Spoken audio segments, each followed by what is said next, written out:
So you've just followed a tutorial online that says how to secure your Synology NAS. You go through, you do all the settings, and all of a sudden, next time you log in, you get this message right here.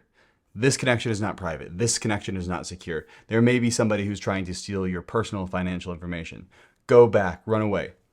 What just happened? Okay, so that's going to be what this video goes over, is why your Synology NAS, or in any other case, other things you're self-hosting, says not secure. And I want to alleviate you really quick here. This is still a fully secure, fully encrypted connection, but there's a big ol' asterisk on that because we are self-hosting this. So this message right here pops up for a lot of people, and it's very scary the first time you see it, and it is designed to be. And if you ever see this message on any site that is not something that you've self-hosted, like a Synology or your own like router page or anything like that, go back and see what's going on. Never click OK and go through and send your bank credentials over a site that has this message on here. But when you're self-hosting something, it's actually okay. Okay, so now to go over what this video is. This video, we're going to be talking about SSL certificates because it is the entire reason why our browser does not trust our Synology NAS. And at the beginning of the video, I also said you probably recently followed a how to secure your Synology NAS tutorial, and that's why you're getting this. That's because there's a specific option in DSM that, while it increases your security, actually gives you this message. And we're going to show that here in a minute. Okay, so this message will show up on Chrome, Firefox, Safari, pretty much all of them. And to get around it, you go to Show Details and visit this website. Once again, since we're self-hosting our NAS, it's okay to go through and do this. But I want to show about why we are getting that message, and as soon as we click through it, why everything is okay. So you probably got this message because when you went into Control Panel, there was a setting here under Login Portal that said, automatically redirect HTTP connections to HTTPS for DSM Desktop. If you don't have the setting enabled, DSM will just operate over HTTP unencrypted. But if you do enable this setting, it'll redirect you to HTTPS, which is encrypted. And that's actually why we get the error, because even though we have encrypted the traffic, our browser is not trusting it. And to understand that, you have to think about how it works when you go to a bank. And that's kind of the best way I can describe it and kind of show it. So I'm going to go ahead and open up a new private tab, and we're going to go to something like Bank of America. Bank of America, right here. So how do I know that Bank of America is actually Bank of America?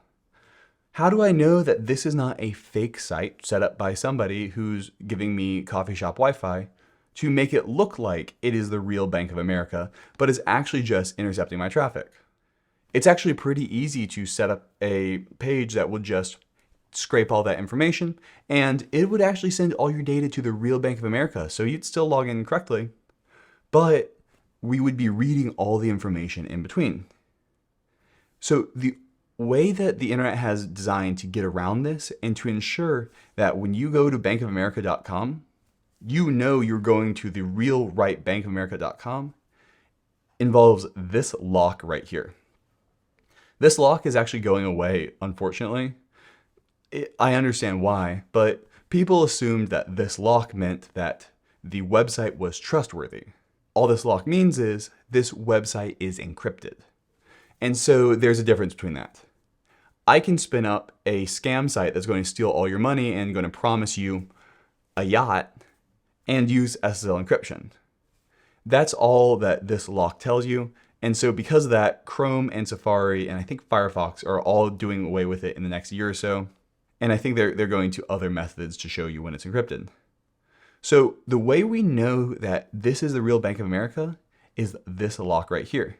So when we click on it, it'll actually give us a little explanation and say, hey, Bank of America is using an encrypted certificate, and we can actually see the public certificate.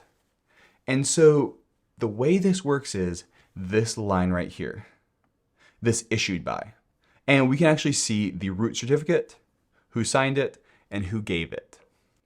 So SSL encryption which is what HTTPS uses, is completely designed to make sure that only two people can read the data that is being sent over. The person who is actually on the website and whoever actually owns the domain, in this case, www.bankofamerica.com. So there has to be a trust system between the two of them. And that's where a few companies called root certificate authorities come into play. So essentially there are, and I think there's only like 7 or 8 of these companies out there who are designated root certificate authorities. They are trust. And so Safari, Chrome, Firefox, even your entire computer actually have a little encryption key on them that is signed by each of those public authorities, those root authorities. And because of that, your computer is going to trust whatever they say. So if this root authority creates a certificate that says www.bankofamerica is by this, your computer is going to implicitly trust it if you're going to bankofamerica.com. We're going to get into that in a minute here. And so those are the people who have the authority to create trusted certificates. These are certificates that without installing anything additional on your computer is just going to trust as long as the parameters are met. And that is how encryption on the internet works. It is critical. And so now what my browser has essentially done is it has checked 3 different things. 1, it saw that the certificate that Bank of America handed back was signed by a trusted root authority, has not expired yet, and is actually valid for the domain we went to. We went to www.bankofamerica.com, and we were given a certificate signed for www.bankofamerica.com. Since all 3 of those pieces were met, our browser did not give us that warning and said, yes, this is absolutely trustworthy. We can trust these people. And that is how SSL encryption, HTTPS, is designed to work. It is designed around the fact that you want to make sure the little old lady in a coffee shop who is going to log into online banking does not get their information routed through an attacker's hands who can then take that same login information and drain their bank account. The way this actually works is really interesting. It's called public key, private key encryption. So the way this works is Bank of America says, root authority, I own the domain www.bankofamerica. Here's my proof. Then the root authority says, okay, great. I will sign a document for you. It's literally called signing a certificate. That signed certificate is now something that has 2 components to it, a public key and a private key. Bank of America keeps their private key private. It is critical. Anyone with that private key can fake being Bank of America. Then what they do is they publish the public key. The way it works is whenever you go to www.bankofamerica.com over HTTPS, it's going to send you the public key. And that public key contains instructions for your computer to send encrypted traffic that only that private key can decouple. It's basically got this key that it knows how to do a one-way encryption. It doesn't know how to decrypt the traffic. All it knows is, hey, if you do this math on your data, I know that the private key will be able to decrypt that data. And so go ahead and do that. So then the web server that runs Bank of America, or the hundreds of them, all have that same private key and can actually use that to decrypt your data. And so you know between your browser and those servers, nobody can read the data. And the public key is not something you need to worry about for a trust perspective. I can very easily copy Bank of America's public key and create a web server that will return Bank of America's public key. So I could do that and your browser would actually say secure because it was sent over a signed public key. But what I could not do is I could not figure out how to decrypt that traffic. So I would just be sent a bunch of encrypted jargon that I had no clue what to do with. That's because without the private key, you can't decrypt the traffic. It's one-way encryption. The public key only has the instructions for how to encrypt the traffic, but not decrypt the traffic. So that is a decently in-depth understanding on how SSL, now TLS, encryption works. Now let's go back to our DS923 Plus and figure out why it failed. And it failed in so many ways. We can go ahead and click on the lock now, and it is still completely encrypted, but this certificate is in no way valid. We'll see that when we click on the certificate in the same way, we don't see a root certificate authority at all. We just see one that was issued by Synology. Synology has no authority when it comes to root certificate authorities, and so it is not trusted for that reason. It's also not signed for the domain we went to, another reason why it did not accept it, though it has not expired just yet. So these are the reasons why your browser stopped you and said, hey, don't go forward. This connection is actually still completely encrypted and completely secure. But the problem is, because we don't own ds923.local, nobody can own a .local domain, our NAS has no way of proving that it is who it says it is. And so essentially the first time you connect, and every year after that, when the certificate renews, you have to say, okay, I know that it's not signed by a public authority, but I know that I'm also self-hosting it, so trust it. And so that right there is why you're getting this message, even though it is still completely secure. So if you're ever going to your own NAS, you really have the ability to trust it because you know, okay, I am in fact the owner of that NAS. I am the one who set that up. I know it's not valid, but that is okay. And when you do that, the traffic is still sent back and forth encrypted. Nobody can decrypt this traffic that's sent between your NAS and your computer because your NAS has that SSL certificate still. Now, let's talk about if you do want to fix that. So for one, you can actually just leave it like that, and it's honestly okay. If it's just a home use or just around the office and you tell people, hey, for this specific thing, it's okay to say not secure, then that is totally fine because you will still have your SSL encryption. It's still encrypted in transit. But now, let's say you want to be able to share files with clients, or just don't want to have that issue pop up. And you don't want your clients to have to go, okay, I'm going to trust this because it's pretty janky. Now we need to get a properly signed certificate that has the 3 parameters I talked about at the beginning. It's got to be signed by root authority. It's got to be valid for the duration, so it can't have expired yet, and it can't have been issued yet. And it has to be for the domain that we're going to. So you will never get a signed SSL certificate, at least not a root signed SSL certificate, for anything .local or any 192.168 IP address. So you're never going to be able to access the NAS and get this connection is secure if you're using an IP address or if you're using something like a .local domain. You have to be using a domain you own, or a Synology.me, or QuickConnect. So by far the easiest way to handle this is to use QuickConnect. Note, every single one of the options I'm going to talk about here, at least all the automated ones, actually open your NAS up to the internet, which is actually less secure than if you are not open to the internet at all. So it is a very interesting kind of flip side where it's actually less secure to get the secure connection, if that makes sense. So by far the easiest way to fix this is to use QuickConnect. So just throw a random QuickConnect ID on there. If I use QuickConnect and I click on this link, boom, no issues whatsoever. So I just use that QuickConnect, and we'll see I did not have to do a single thing to get it to trust it. If we look at our actual certificate, we'll see that, boom, we are signed.